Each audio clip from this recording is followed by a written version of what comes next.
নমস্কার বন্ধুরা, আজ আমি আপনাদের কাছে চলে এসেছি আরও একটা নতুন স্বাদের রেসিপি নিয়ে। আজকে বানাবো পুনকা শাকের চচ্চড়ি। তো তার জন্য আমি এখানে নিয়ে নিয়েছি এক আটি পুনকা শাক। এবার শাকটা বেছে নেব।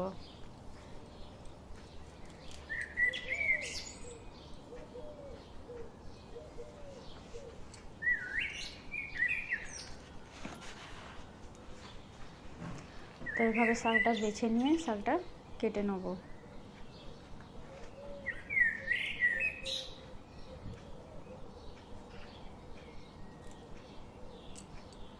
তো শাকটা বেছে নিয়ে শাকটা কেটে নিয়েছি। এবার দিয়ে দিচ্ছি কড়াইয়ের মধ্যে তেল।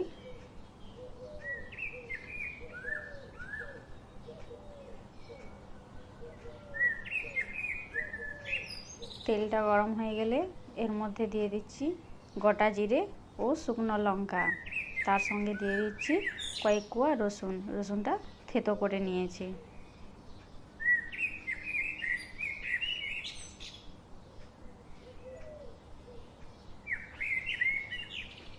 এবার রসুন জিরে লঙ্কা ভালো করে ভেজে নেব।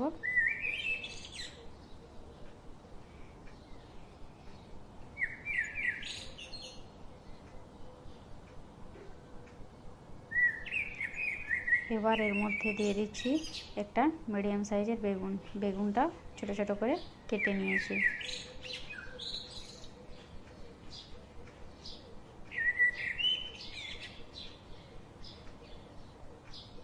বেগুনটা একটু নাড়াচাড়া করে এর মধ্যে দিয়ে দেবো স্বাদ মতো লবণ ও হলুদ।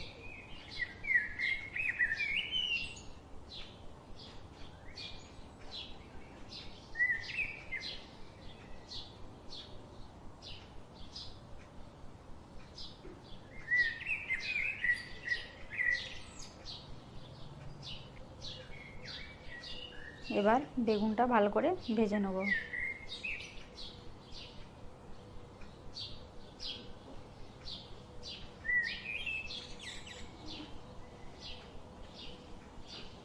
তো বেগুনটা ভেজে নিয়েছি। এবার এর মধ্যে দিয়ে দেবো কেটে রাখা শাকগুলো।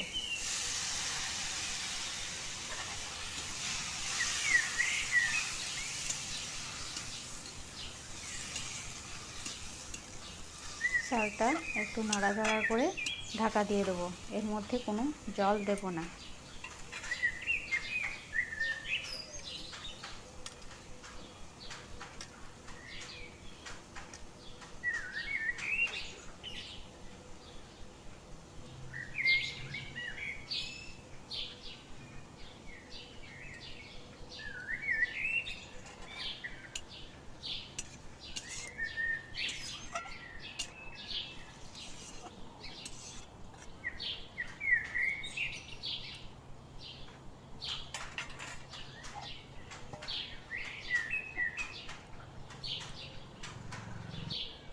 তো কিছুক্ষণ পর ঢাকাটা খুলে নিয়ে দেখলাম শাক ও বেগুন সম্পূর্ণ সেদ্ধ হয়ে গেছে।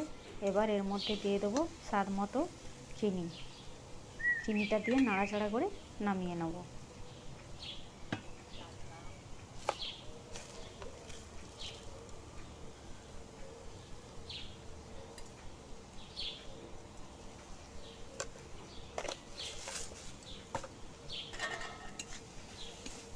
তো তৈরি হয়ে গেছে পুনকা শাকের চচ্চড়ি।